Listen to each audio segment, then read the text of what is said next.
트럼프 2기 행정부 경제정책의 새로운 서막. 트럼프 2기 행정부가 출범한다면 그 정책 기조는 명확합니다.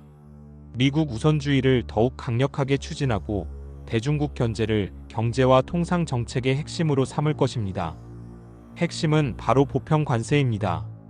모든 수입품에 일괄적으로 10%의 관세를 부과하고 특히 중국산 제품에는 60% 이상의 고율 관세를 매기겠다는 공약이 대표적입니다.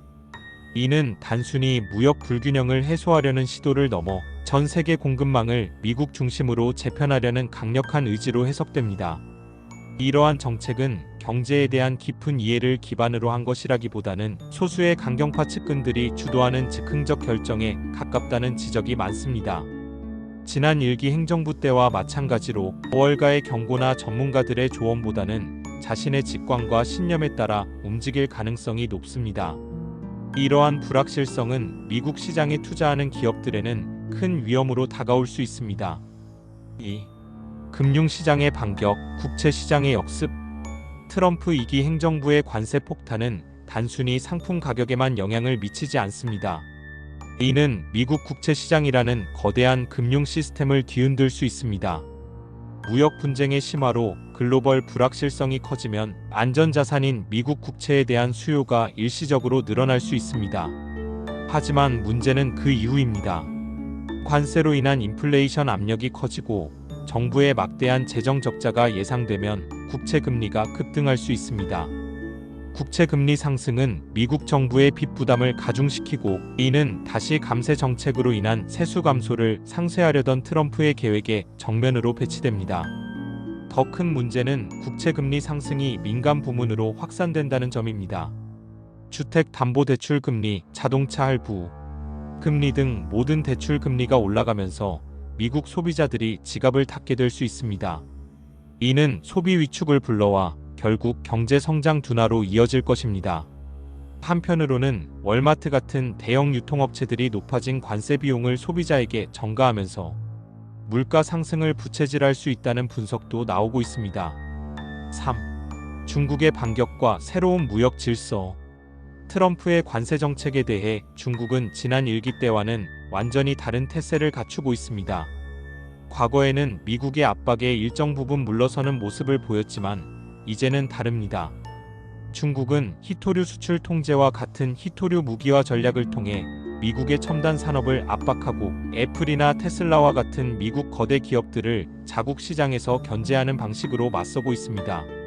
이러한 자신감의 배경에는 중국 경제의 구조적 변화가 있습니다. 중국은 이제 수출 의존도를 낮추고 내수 시장을 중심으로 경제를 재편하는 쌍순환 전략을 적극 추진하고 있습니다. 미국이 아무리 강력한 관세 장벽을 쌓아도 중국은 아세안, 유럽, 중동 등 다양한 국가들과의 무역 협력을 강화하며 새로운 무역 네트워크를 구축하고 있습니다. 일부 전문가들은 트럼프의 보호무역주의가 오히려 중국이 주도하는 새로운 글로벌 무역 질서를 공고히 해주는 역설적인 결과를 초래할 수 있다고 경고합니다. 4. 한국 경제의 기회와 위기, 양면 전략. 트럼프의 보편 관세 정책은 한국에도 직접적인 영향을 미칠 것입니다. 특히 자동차, 철강, 반도체 등 미국 시장에 대한 의존도가 높은 한국의 주력 산업들은 큰 타격을 받을 수 있습니다. 하지만 이는 동시에 새로운 기회가 될 수도 있습니다. 미국 현지에 이미 공장을 건설한 삼성전자, 현대차, LG에너지솔루션과 같은 기업들은 관세를 피해 미국 시장 점유율을 확대할 수 있는 유리한 위치에 있습니다. 문제는 미국 내 생산 기반이 없는 중소기업과 원자재 수출 기업들입니다. 이들은 높아진 관세 장벽에 직면하며 큰 어려움을 겪을 수 있습니다. 따라서 한국은 트럼프 2기 행정부에 대비해 위험 분산과 기회 포착이라는 양면 전략을 동시에 추진해야 합니다. 수출 시장을 다변화하고 첨단 기술에 대한 투자를 늘려 미국의 공급망 재편 요구에 능동적으로 대응해야 합니다. 5. 결론, 거대한 전환의 시작. 우리는 어떻게 나아가야 하는가? 트럼프 2기 행정부의 출범은 단순히 정치적인 이슈가 아닙니다. 이는 지난 수십 년간 이어져 온 자유무역 질서의 종말을 고하고 새로운 패권 경쟁의 시대를 예고합니다. 이 거대한 전환의 소용돌이 속에서 살아남기 위해서는 과거의 성공 방식에 안주해서는 안 됩니다. 미국과 중국의 힘겨루기 속에서 한국은 전략적인 유연성을 발휘해야 합니다. 어느 한쪽에 치우치지 않고 국익을 최우선으로 하는 독자적인 길을 모색해야 합니다. 첨단 기술 자립도를 높이고 새로운 시장을 개척하며 변화에 빠르게 적응하는 민첩한 기업가 정신이 그 어느 때보다 필요한 시점입니다.